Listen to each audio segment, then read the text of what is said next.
আসসালামু আলাইকুম guys, spa গল্প সিজন 2 নিয়ে আইসা পড়ছি। তো বেশি কথা না বাড়িয়ে আজকের ভিডিও শুরু করা যাক। কোচিং থেকে বের হয়ে সোজা হোস্টেলে রওনা দিলাম।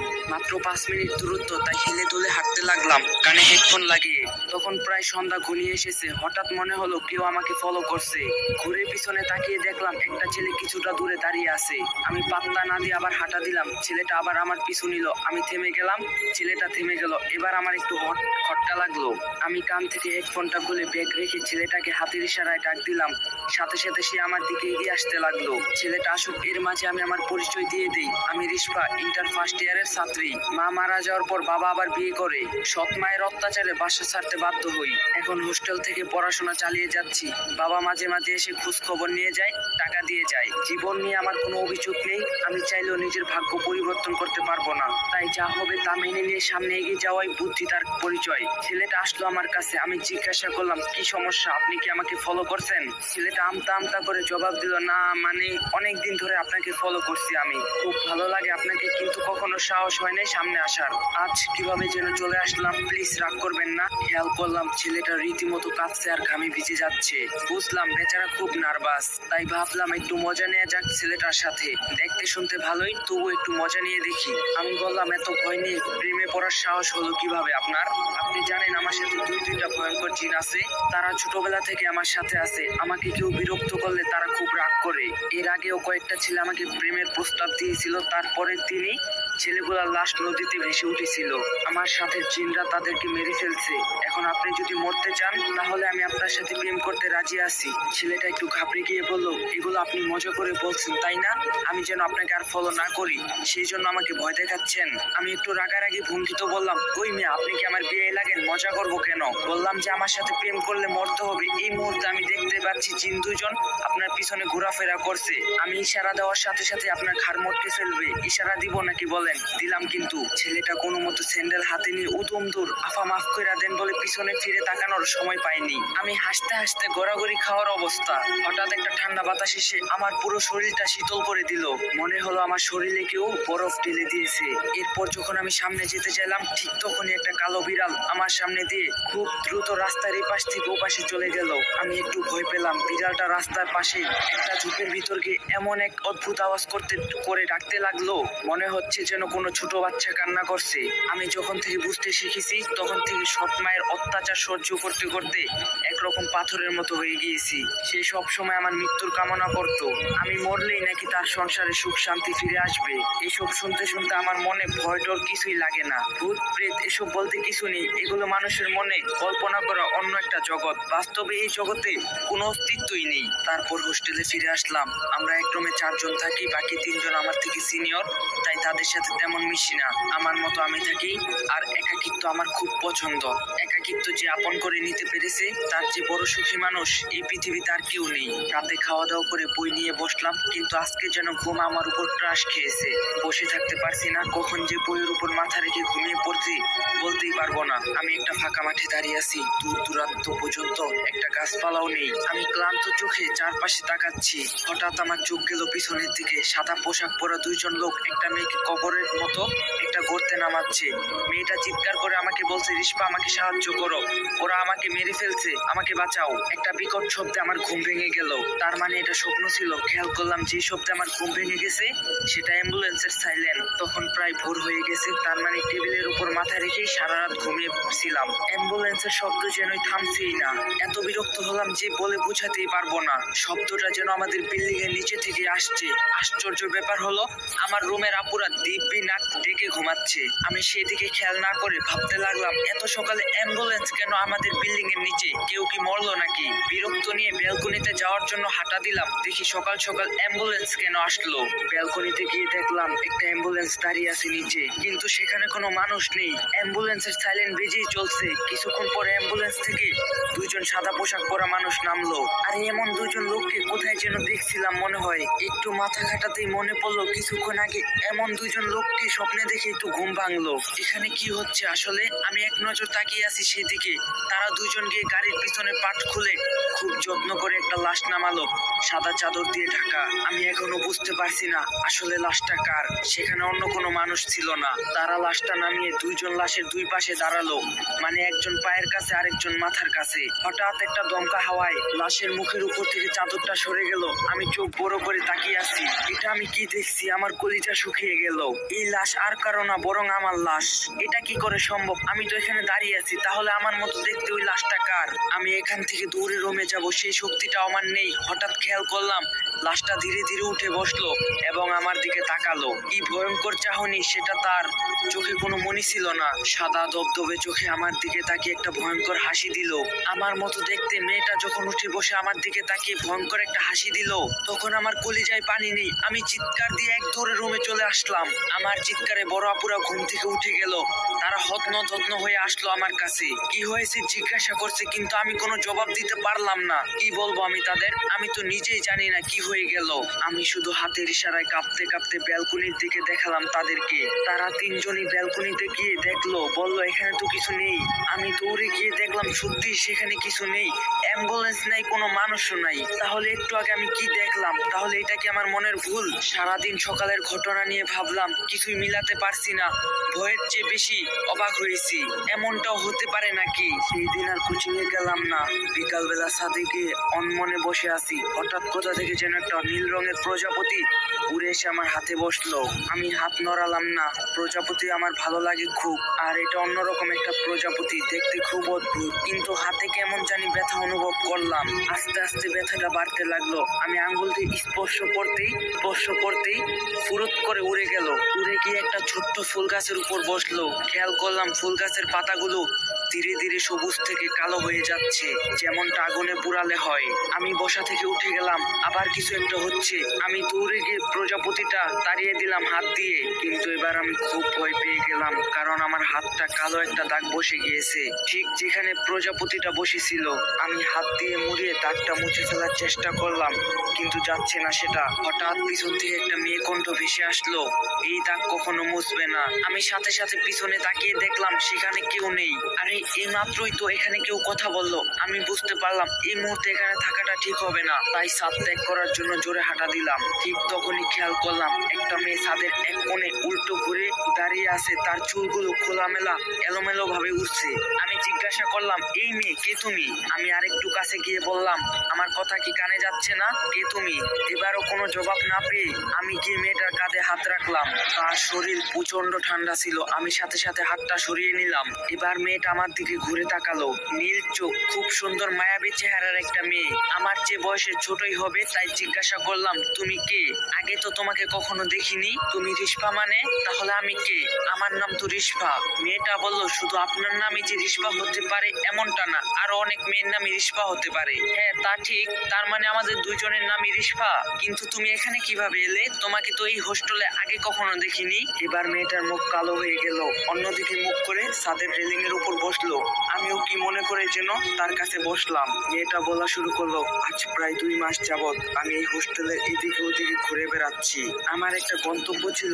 আমি মুক্ত হয়ে গিয়েছিলাম একটা কালো হত্যা থেকে। চলে যাচ্ছিলাম আমার ঠিকানায়, কিন্তু কিভাবে যেন আমি এই হোস্টেলে এসে আটকা পড়ে গেলাম। না আমি এই হোস্টেল থেকে বের হতে পারছি, আর না কারোর সাথে যোগাযোগ করতে পারছি। আমি বললাম, এগুলা কেমন অদ্ভুত কথা। মানে তুমি জানো না কিভাবে এই হোস্টেলে এসে পড়ছো? মজা করছো আমার সাথে? মেয়েটা একটা অদ্ভুত হাসি দিয়ে বলল, মৃত মানুষ কখনো মিথ্যা কথা বলে না। আর আজ থেকে আমি আপনার শরীরে থাকবো। যতদিন আমি মুক্তির পথ খুঁজে না পাই, আপনি আমাকে সহ্য করবেন, করতেই হবে। এবার মেয়েটার মাঝে কেমন একটা অদ্ভুত ভয়ানক অনুভূতি লক্ষ্য করলাম। তবুও আমি বললাম, অনেক হয়েছে তোমার এসব ফালতু কথা। কোথা থেকে এসেছো সত্যি করে বলো, না হলে আমি সুপারভাইজারকে জানাবো। মেয়েটা বলল, আপনি আমার কথা বিশ্বাস করেননি তাই না? তাহলে দেখেন। এই বলে মেয়েটা ছাদের রেলিং থেকে কাত হয়ে নিজেকে ফেলে দিল। আমি ধরতে গিয়ে পারলাম না, মনে হলো যেন সে একটা আলো আমার হাত ভেদ করে পড়ে গেল। আমি স্পষ্ট দেখতে পেলাম তার নিথর দেহটা নিচে পড়ে আছে। আমি চিৎকার করে ঠিক নিচে যাওয়ার জন্য উল্টো ঘুরলাম। ঠিক তখনই দেখলাম মেয়েটা ঠিক আমার পিছনে দাঁড়িয়ে আছে মলিন মুখে। আমি যেন কারেন্টের শক খাওয়ার মতো কেঁপে উঠলাম। যে মানুষটা আমার চোখের সামনে ছাদ থেকে পড়ে গেল সে মানুষটা আমার সামনে আবার কিভাবে এলো? আমি আবার নিচে তাকিয়ে দেখলাম সেখানে মেয়েটার দেহ পড়েছিল। এমনকি নিচ দিয়ে কত মানুষ হাঁটাচলা করছে, তারা কেউ এটা নিয়ে কিছুই করছে না। তার মানে মেয়েটা যা বলছে সত্যি বলছে। সে মানুষ না কেন? মেয়েটা এখানে আমার সামনে ঠায় দাঁড়িয়ে আছে। আমি ভীত দেখে মেয়েটা বলল, আপনি ভয় পাবেন না, আমি আপনার কোনো ক্ষতি করব না। আমি তখন প্রজাপতি হয়ে বসে আপনার হাতে আমার চিহ্ন এঁকে দিয়েছি। আপনি চাইলেও আমার থেকে দূরে থাকতে পারবেন না। আমি কাঁপা কাঁপা গলায় বললাম, সকালবেলা অ্যাম্বুলেন্সের ঘটনাটা কি তুমি ঘটিয়েছিলে? হ্যাঁ আপু, আমি করেছিলাম, কারণ আমি আপনার শরীর বেছে নিয়েছি। আপনাকে আরো ভয়ঙ্কর কিছুর সম্মুখীন হতে হবে আমার জন্য, তাই অভ্যস্ত হয়ে যান এসব বিষয়ে। আমি বললাম, আচ্ছা আমার কাছে তুমি কি চাও? কেন আমার শরীরটা বেছে নিলে? শুধুমাত্র নামের মিল থাকায় নাকি অন্য কোনো কারণ আছে? আস্তে আস্তে সব জানতে পারবেন আপু। এখন আমি যা বলি তাই করবেন, আর এসব বিষয় কারোর সাথে শেয়ার করবেন না, তাহলে আপনার ক্ষতি করতে আমার কোনো মায়া লাগবে না। আমি খুব ভয় পেয়ে গেলাম। ঠিক আছে, কাউকে বলবো না এসব। আমাকে কি করতে হবে বলো? আর তোমার কাজ শেষ হয়ে গেলে তো আমাকে ছেড়ে দিবে, তাই না? হ্যাঁ, আমার কাজ হয়ে গেলে আর কখন আপনাকে বিরক্ত করব না। এখন আমার কথা মন দিয়ে শুনবেন। হোস্টেলের পুরনো বিল্ডিং এ যাবেন, সেখানে কেউ থাকে না। নতুন বিল্ডিং ওঠানোর পর সেটা পরিত্যক্ত অবস্থায় পড়ে আছে। সেখানে গিয়ে 4 নাম্বার রুমে ভাঙা আলমারিটা খুলবেন, দেখবেন সেখানে কি আছে, এসে আমাকে জানাবেন। আমি এখনো জানি না আমি এই হোস্টেলে কেন বন্দি আছি। উত্তরটা খুঁজে পেলে আমি মুক্তর পথ খুঁজে পাবো। আমি বললাম, ওই বিল্ডিং এ দিনের বেলাতেই কেউ যায় না ভয়ে? আর আমি এই সন্ধ্যাবেলায় কিভাবে যাব? কালকে দিনের বেলায় গেলে হয় না? মেয়েটা ঘাড় বাঁকা করে কর্কশ গলায় বলল, এখন যেতে বলছি মানে এখনই যেতে হবে। আমাকে এখানেই পাবেন, দেখে এসে আমাকে জানাবেন। আমি ভয় পেয়ে বললাম, ঠিক আছে যাচ্ছি। এমন এমন ধমক দেওয়ার কি দরকার? আমি এই বলে মুখ বাঁকিয়ে চলে আসলাম। আমি এতটুকু বুঝেছি যে ওর কথা মানলে আমার কোনো ক্ষতি করবে না ও। আমি পুরনো বিল্ডিংটার সামনে দাঁড়িয়ে আছি, খুব ভয় করছে ভিতরে যেতে, কিন্তু যেতেই তো হবে, না হলে আবার রিস্পা আমাকে মেরে ফেলতে পারে। ভাবতে ভাবতে ভিতরে প্রবেশ করলাম। চারদিক থেকে ভিন্ন ভিন্ন পোকামাকড়ের ডাক ভেসে আসছে। এত অন্ধকার যে নিজের অঙ্গ প্রত্যঙ্গ পর্যন্ত দেখা যাচ্ছে না, ভরসা শুধু মোবাইলের ছোট্ট একটা লাইট। হঠাৎ মনে হলো যেন পিছনে কেউ দৌড়ে চলে গেল। আমি চমকে গিয়ে পিছনে ফিরলাম, কাউকে দেখতে পেলাম না। আমি আবার সামনে যেতে লাগলাম। আমার মনে হচ্ছে কেউ তো আমার সাথে আসছে, আমার সাথে পা মিলিয়ে হাঁটছে। তবে এসব পাত্তা দিলাম না, কিছু হলে রিস্পা তো দেখে নিবে। আমি তো ওর কাজ করার জন্য এখানে আসছি। অবশেষে 4 নাম্বার রুম খুঁজে পেলাম। দরজা ভাঙা ছিল। হালকা ঠেলে দিয়ে ভিতরে প্রবেশ করলাম। লাইটের মিটমিটে আলোতে আলমারিটা পেয়ে গেলাম রুমের এক কোণে। হঠাৎ চিৎচি শব্দ করে কয়েকটা ইঁদুর দৌড়ে চলে গেল। আমি একটু ভয় পেলাম, না জানি আলমারির ভিতর কি আছে। ধীরে ধীরে আলমারির দরজাটা টান দিলাম। খুব বাজে একটা গন্ধ নাকে ভেসে আসলো। ওড়না দিয়ে নাক চেপে ধরে লাইটের আলোটা দিয়ে চারপাশ ঘুরিয়ে দেখতে লাগলাম। আরে এটা তো একটা মৃতদেহ, কালো কাপড় দিয়ে মোড়ানো, শুধু মুখটা দেখা যাচ্ছে। ভালো করে খেয়াল করলাম এটা রিস্পার মৃতদেহ। হঠাৎ পিছনে কারো উপস্থিতি টের পেয়ে ঘাবড়ে গিয়ে পিছনে তাকালাম। আমি পুরনো বিল্ডিং থেকে বের হয়ে দৌড়ে চলে আসলাম। ওয়াশরুমে গিয়ে নাক মুখ তাড়াহুড়ো করে পানি দিলাম। আয়নাতে নিজেকে দেখে কেমন অবাক লাগছে। এতটা ভয় আমি আমার জীবনেও কখনো পাইনি। আমি চোখে এখন স্পষ্ট ভয়ে ফুটে আছে। আরে আমি এখানে কি করছি? রিস্পা তো আমাকে ছাদে দেখা করতে বলছিল। তাড়াহুড়ো করে ওয়াশরুম থেকে বের হয়ে ছাদের দিকে গেলাম। রুমের এক আপু খেয়াল করলো এবং বলল, রিস্পা কি হয়েছে তোমার? এত আতঙ্কিত কেন তুমি? কোনো সমস্যা? আমি কোনো জবাব দিলাম না, সোজা ছাদে চলে এলাম। ফিস ফিস করে ডাকতে লাগলাম, রিস্পা, এই রিস্পা, কোথায় তুমি? আমি এসেছি। কোনো সারা শব্দ নেই। আকাশে রুটির মতো গোল চাঁদ, যদিও আমার বানানো রুটি গোল হয় না, চায়নার মানচিত্রের মতো হয়। আজ ভরা পূর্ণিমার দিনের আলোর মতো আজকে রাতটা, এমন রাত আগে কখনো দেখিনি। কিন্তু রিস্পা গেল কোথায়? হঠাৎ কানে এলো কেউ গুনগুন করে গান গাইছে। এটা একটা পুরুষ কণ্ঠ। মহিলা হোস্টেলে পুরুষ মানুষ আসবে কিভাবে? আমি তার কণ্ঠের সুর খুঁজতে লাগলাম। শব্দটা পানির ট্যাঙ্কের পিছন থেকে আসছে। আমি ধীর পায়ে সেদিকে গেলাম। রিস্পা আমাকে আবার ভয় দেখানোর জন্য এটা করছে না তো? কিন্তু ও আমাকে ভয় কেন দেখাবে? পানির ট্যাঙ্কের কাছে যাওয়ার সাথে সাথে গান থেমে গেল। আমি তাড়াতাড়ি সেখানে গিয়ে দেখলাম কেউ নেই। আবার পিছনে একটা শব্দ হলো। আমি ঘুরে তাকাতেই দেখলাম একটা ফুলের টব ঠিক আমার বরাবর উড়ে আসছে। আমি তাড়াতাড়ি সরে গেলাম অন্যদিকে। বুঝতে পারলাম এটা রিস্পা না। আমাকে তাড়াতাড়ি চলে যেতে হবে এখান থেকে। আমি এক দৌড় দিলাম। ঠিক তখনই একটা কালো বিড়াল আমার সামনে লাফ দিয়ে পড়লো কোথা থেকে যেন। আমি থমকে দাঁড়াতে গিয়ে পা পিছলে পড়ে গেলাম। বিড়ালের চোখ দুটো ঝলমল করে জ্বলছিল। হঠাৎ বিড়ালটা রাগান্বিত ভঙ্গিতে আমার দিকে এগিয়ে আসতে লাগলো। আমি উঠতে পারছিলাম না, হয়তো পা মচকে গিয়েছে। আমি কুকরি কুকরি উঠার চেষ্টা করলাম কিন্তু পারলাম না। হঠাৎ বিড়ালটা থেমে গেল। আমার পিছনের দিকে তাকিয়ে কয়েকবার অদ্ভুত ডাক দিয়ে দূরে চলে গেল। আমি পিছনে তাকিয়ে দেখলাম রিস্পা দাঁড়িয়ে আছে। অনেক কষ্টে উঠে দাঁড়িয়ে রেলিং এর সাথে হেলান দিয়ে দাঁড়িয়ে বললাম, কোথায় ছিলে তুমি? এই বিড়ালকে আমি আগেও দেখছিলাম সেদিন রাস্তায়। আমাকে ভয় দেখাতেই কি তুমি এটা করলে? রিস্পা বলল, সে ওই পুরনো বিল্ডিং থেকে আপনার সাথে এসেছে। সেখানে কিছু একটা তো হচ্ছে। আপনি সেই পুরনো বিল্ডিং এর 4 নাম্বার রুমে কি দেখলেন? আমি সেখানে তোমার মৃতদেহ দেখছি। আলমারির ভিতর কালো কাপড় দিয়ে মোড়ানো। তোমার চোখ দুটো খোলা ছিল। রিস্পা অনেকটা অবাক হয়ে বলল, আমি যা ভাবছিলাম তাই হলো। কেউ কবর থেকে আমার মৃতদেহ উঠিয়ে নিয়ে এসেছে এই হোস্টেলে। এই জন্যই আমি এখানে আটকা পড়ে গিয়েছি। যে এটা করেছে সে চায় না আমি মুক্তি পাই। আর এই জন্যই আমি পুরনো বিল্ডিং এ ঢুকতে পারি না। যেহেতু সেখানে আমার শরীর আছে, অবশ্যই সেখানে অন্য কেউ আছে আমাকে পাহারা দেওয়ার জন্য। আপনি কি তার মুখোমুখি হয়েছিলেন? সে আপনাকে আসতে দিল? রিস্পাকে বললাম, হ্যাঁ তুমি ঠিক ধরছো, সেখানে কেউ ছিল। আমি যখন তোমার মৃতদেহ আবিষ্কার করলাম আলমারিতে, তখন পিছনে কারো উপস্থিতি টের পেলাম। আমি সাথে সাথে পিছনে ফিরলাম এবং দেখলাম একটা ছেলে লাল চক্ষু নিয়ে আমার দিকে তাকিয়ে আছে। অন্ধকারেও তার চোখগুলো আগুনের মতো জ্বলছিল। আমি অনেকটা ভয় পেয়ে মূর্তির মতো দাঁড়িয়েছিলাম। আমি তাকে কিছু বলবো সেটারও শক্তি ছিল না। ছেলেটা কর্কশ কণ্ঠে বলল, এখানে কেন এসেছিস? মরতে চাস তুই? আমি কাঁপা কাঁপায় গলায় বললাম, এখানে ঘুরতে ঘুরতে এই রুমে ঢুকে গিয়েছি। আমাকে ক্ষমা করে দিন, আমি চলে যাচ্ছি এখনই। আর কোনোদিন এখানে আসবো না। আর এখানে যা দেখছি তা কাউকে বলবো না। তারপর ছেলেটা বলল, চলে যা এখান থেকে, পিছনে ফিরে তাকাবি না। আর কেউ যদি এই বিষয়ে জানে তাহলে তোকে মেরে ফেলবো আমি। তারপর আমি তাকে পাশ কাটিয়ে উল্টে পাল্টে দৌড়ে চলে আসছি। সে চাইলে তো আমাকে মেরে ফেলতে পারতো, কিন্তু মারেনি। রিস্পা সব শুনে বলল, ছেলেটা দেখতে কেমন ছিল তার একটু বর্ণনা দেন আমাকে। অন্ধকারে তেমন কিছু দেখতে পাইনি, তবে মোবাইলের লাইটে যা দেখেছি তা হলো ছেলেটার চুল বড় ছিল, গলায় একটা কাটা দাগ ছিল।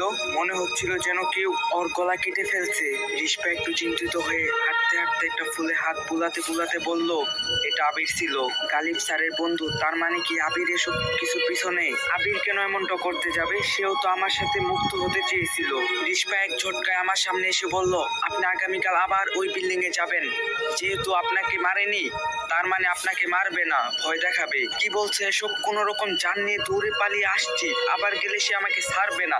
আর কে এই আবির? সে তোমার মৃতদেহ পাহারা দিচ্ছে কেন? রিস্পা বলল, আপনাকে আবার যেতেই হবে, বলছি যেতেই হবে। আবিরকে আমি মেরেছিলাম, আর সে এখানে কি করছে? আমার মৃতদেহ এখানে কেন? সেই উত্তর খুঁজতেই আপনাকে আবার যেতে হবে। আগামীকাল ভোর কেউ ঘুম থেকে ওঠার আগেই যাবেন সেখানে। ঠিক আছে বলে মুখ বাঁকিয়ে চলে আসতে লাগলাম। তখনই মনে পড়লো আমার তো পা মচকে গিয়েছে, তাই ব্যথার চেয়ে একটু বেশি অভিনয় করে আবার পড়ে গেলাম ঠাস করে। রিস্পাকে বললাম, আমার তো পায়ে ব্যথা, একদম হাঁটতে পারছি না, কালকে মনে হয় যেতে পারবো না। রিস্পা আমার কাছে এসে পা ধরে ছোটকা টান মারলো। আমার মনে হলো যেন পা ছিঁড়ে গিয়েছে। আমি মুখ চেপে ধরে কান্না করতে লাগলাম। রিস্পা বলল, এত অভিনয় করার দরকার নেই, পা ঠিক হয়ে গেছে। আমি পা নাড়িয়ে চাড়িয়ে দেখলাম কোনো ব্যথা নেই। ঠাস করে দাঁড়িয়ে বললাম, ঠিক আছে তাহলে কাল সকালে যাচ্ছি। আমাকে সে মেরে ফেললে তোমার খবর আছে।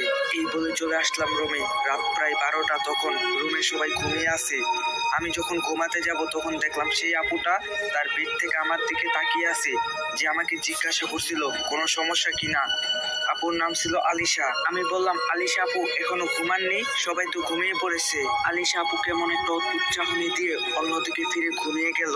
আমি তেমন পাত্তা না দিয়ে ঘুমিয়ে পড়লাম। খুব ভোর ঘুম থেকে উঠে চলে গেলাম সেই পুরনো বিল্ডিং এ। আমি জানি না এমন সাহস কিভাবে হয়ে গেলাম। আগে তো রাতে ওয়াশরুমে যেতে ভয় লাগতো।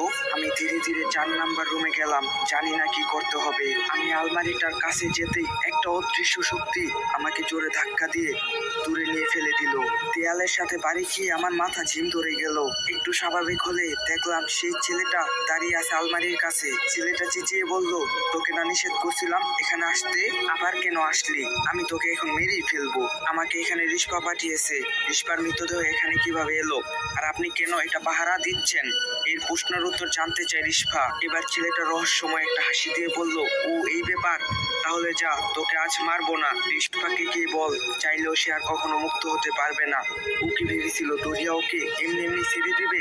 সামনে আরো ভয়ঙ্কর কিছু অপেক্ষা করছে ওর জন্য। প্রস্তুত থাকতে বল। আমি উঠে যেতে যেতে বললাম, রিস্পা সবকিছুর জন্য প্রস্তুত আছে, আমি আবার আসবো। তখনও কেউ ঘুম থেকে উঠিনি। আমি ছাদে গিয়ে রিস্পাকে ডাক দিলাম। রিস্পা ঠিক পিছন থেকে সাড়া দিল।